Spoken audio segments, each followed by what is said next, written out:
Super farmers की ये story है कि पहले मैं इंजीनियरिंग में था, सिविल इंजीनियरिंग में। तो मैंने इंजीनियरिंग की इंजीनियरिंग कंप्लीट करी, फिर उसके बाद जॉब स्टार्ट करी। तो मेरा एक्सपोजर कभी था नहीं वैसे ही, कभी बिज़नेस से या फिर स्टार्टअप से। मेरी फैमिली बैकग्राउंड भी गवर्नमेंट जॉब्स में है सब।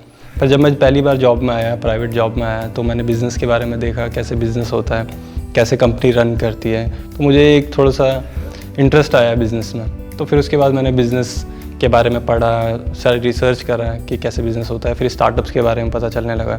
तो मेनली ये चीज़ समझ आया कि जो बिज़नेस है वो किसी प्रॉब्लम को सॉल्व करता है, उसी पे बिज़नेस रन करता है और हर चीज़ उसी पे रन कर रही है। तो उसके बाद फिर एक दिन मैं सुबह उठा, सुबह न्यूज़पेपर पढ़ रहा था। तो उसमें मैंने फ्रंट हेडलाइन में देखा कि उत्तराखंड के पहाड़ों से पलायन हो रहा है, बहुत ज़्यादा पलायन हो रहा है। और जब पलायन के बारे में मैंने पढ़ा तो उसमें जैसे वो मुझे चीख के कह रहा था कि हमारी मदद करो, हम यहाँ के तुम्हारे पूर्वज हैं, हमारी मदद करो। तो ये देख के मेरा दिल बहुत ज़्यादा ब्रेक हुआ इस चीज़ को देख के कि ये इतनी बड़ी प्रॉब्लम है और मैं प्रॉब्लम को ढूंढ रहा हूँ। तो मैंने ये डिसाइड करा कि मैं इस प्रॉब्लम का सॉल्यूशन के लिए ज़रूर ट्राई करता हूँ, फिर देखते हैं कि क्या होता है। ये स्टार्टअप हमने स्टार्ट करा था, ये एग्रीकल्चरल स्टार्टअप था, हमारा एग्रीकल्चर सप्लाई चेन को बनाने के लिए। तो काफ़ी लोग हैं, काफ़ी यंग जनरेशन है जो स्टार्टअप ये एग्री स्टार्टअप में इंटरेस्टेड है। तो ऐसे ही मुकेश जो यहाँ पर खड़े हैं, ये हमारे वैसे फार्म मैनेजर थे। जब हमने स्टार्ट करा था R&D, हम जब 3 साल पहले R&D स्टार्ट करी थी, तो उस समय ये 11वीं क्लास में थे। तो ये हमारी फार्म मैनेजमेंट, और क्योंकि इन्हीं की जो ज़मीन है उसी में हमने अपना फार्म एक्सपेरिमेंट स्टार्ट करा था, इन्हीं की ज़मीन में हम करते थे और ये उसको मैनेज करते थे, देखते थे। तो वहाँ से इन्होंने स्टार्ट करा था और अभी 4 साल हो गए हैं इनके साथ।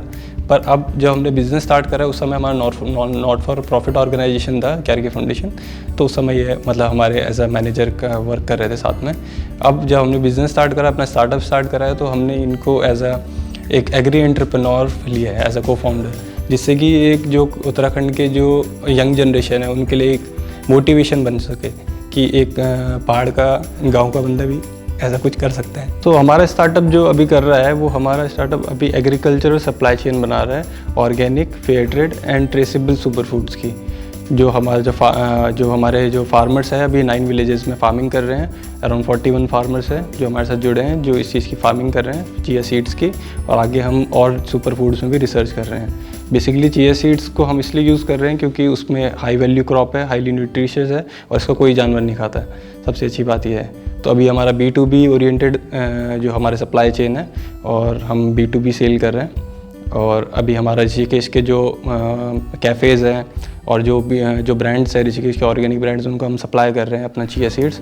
और वो भी बहुत खुश है क्योंकि उन्हें हिमालयन चिया सीड्स मिल रहे हैं जो पहाड़ों में उगे हैं, और उनमें अच्छी न्यूट्रिशन भी है। और उन्हें अब साउथ से लेना नहीं पड़ रहा क्योंकि अभी तक किसी ने उत्तराखंड में चिया सीड्स ग्रो नहीं करा था हमसे पहले। तो हमने इस चीज़ में लगभग 3 साल दिए हैं और इसमें रिसर्च करके हमने इसकी ऑप्टिमम यील्ड जब हमें मिल गई, तब उसके बाद हमने इनको फार्मर्स को दिया। तो अभी हमारा स्टार्टअप जो है इस चीज़ के लिए एक एग्रीकल्चर सप्लाई चेन बना रहा है और एक प्रोसेसिंग यूनिट बना रहा है, जिससे कि हम जितने भी बिग ब्रांड्स हैं जो इंडिया के या आउटसाइड के, यूरोप के, उनको भी टारगेट कर रहे हैं। अराउंड अभी 20,000 kg का हम पे ऑर्डर है from Australia to supply with the Himalayan chia seeds, and we are trying with the other super food crops also, because हम एक ही चीज़ पे नहीं फोकस करना चाहते, क्योंकि किसान एक ही चीज़ नहीं उगाएगा, उसे पूरे साल भर कुछ ना कुछ उगाना है, वो खाली नहीं छोड़ेगा अपना खेत।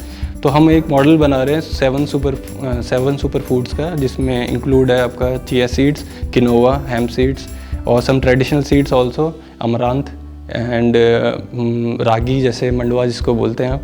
तो हम उन दोनों का एक मॉडल बना रहे हैं, सिर्फ एक चीज़ का नहीं, दोनों चीज़ का मॉडल बना रहे हैं। और फार्मर्स को इतना अच्छा बेनिफिट मिल रहा है इस चीज़ का कि उन्हें कहीं बेचने नहीं जाना, पहली बात। उन्हें कहीं भी किसी मार्केट में धक्के नहीं खाने, हम उनसे घर से उठा के ले जाएंगे।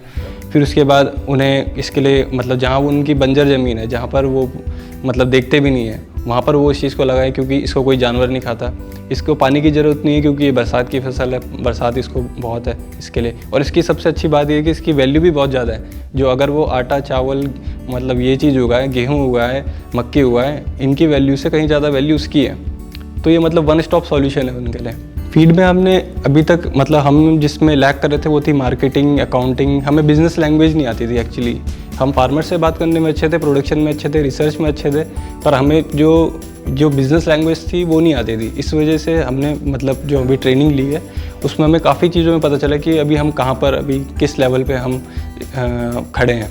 तो फीड ने हमारी इस ट्रेनिंग ने काफ़ी हेल्प करी है इस चीज़ को समझने के लिए कि हम अपने जो मॉडल है उसको कैसे इकोनॉमिकली और कमर्शियली वायबल बनाएं। मेरे हिसाब से जो मोटिवेशनल फैक्टर ये होता है कि अगर आप एंटरप्रेन्योरशिप कर रहे हो तो आप जो आपके जो ड्रीम्स है उनको आप जी सकते हो, उसके लिए आप काम कर सकते हो, आपको कोई रोकने वाला नहीं है, आप ही सब कुछ हो। तो पर आपको उसके लिए बहुत सारे प्रेशर झेलने पड़ेंगे। अगर आप प्रेशर झेलने का तैयार हो और अपने ड्रीम्स को फुलफ़िल करने के लिए तैयार हो तो एंटरप्रेन्योरशिप आपके लिए। अगर आप नहीं कर सकते हो तो आपके लिए एंटरप्रेन्योरशिप नहीं ही है मेरे हिसाब से। और अगर मतलब आपको सक्सीड करना है एंटरप्रेन्योरशिप में तो मेरे हिसाब से आपको जल्दी से जल्दी फीड या फिर ऐसे किसी इंक्यूबेशन सेंटर पे आपको जाना चाहिए, क्योंकि आप समझ तो पहले बाद में भी जाएंगे सब कुछ, पर आपको टाइम लगेगा। अगर आप इन चीज़ों को पहले कर लेंगे तो आपको फिर टाइम इतना नहीं लगेगा जितना आपको मतलब बिना ये सब करे लगेगा। IIM काशीपुर को मैं दिल से मतलब बहुत ज़्यादा थैंक यू बोलना चाहूँगा, क्योंकि उनके जो सेशंस हैं उन्होंने बहुत ही इंटरेक्टिव बनाए हैं, बहुत ही फ्रेंडली बनाए हैं। कोई ऐसा मतलब वो नहीं है कि आपको समझना है तो आप पूछ नहीं सकते या कुछ, मतलब टीचर भी फ्रेंडली है, बहुत इंटरेक्टिव है। सारा जो स्केड्यूल बनाया उन्होंने एकदम सोच समझ के बनाया, कब मार्केटिंग की क्लास होनी चाहिए या फिर कब क्या बोलते हैं फाइनेंशियल्स की क्लास होनी चाहिए, कम्युनिकेशंस की क्लास होनी चाहिए। तो मेरे को ये, और टाइमिंग बहुत इंपॉर्टेंट है। टाइमिंग उन्होंने बहुत अच्छा रखा हुआ था कि आप शाम को जब आपका काम पूरा निपट जाए, आपका जो स्टार्टअप का काम है, उसके बाद आप एक क्लास ले सकते हो या फिर आपकी जो प्रॉब्लम है दिन भर आपने देखी उसको पूछ सकते हो प्रोफेसर से, सर कि ये प्रॉब्लम आ रही है। तो ये बहुत अच्छा मेरे को लगा। तो I am very grateful for that and thank you very much feed.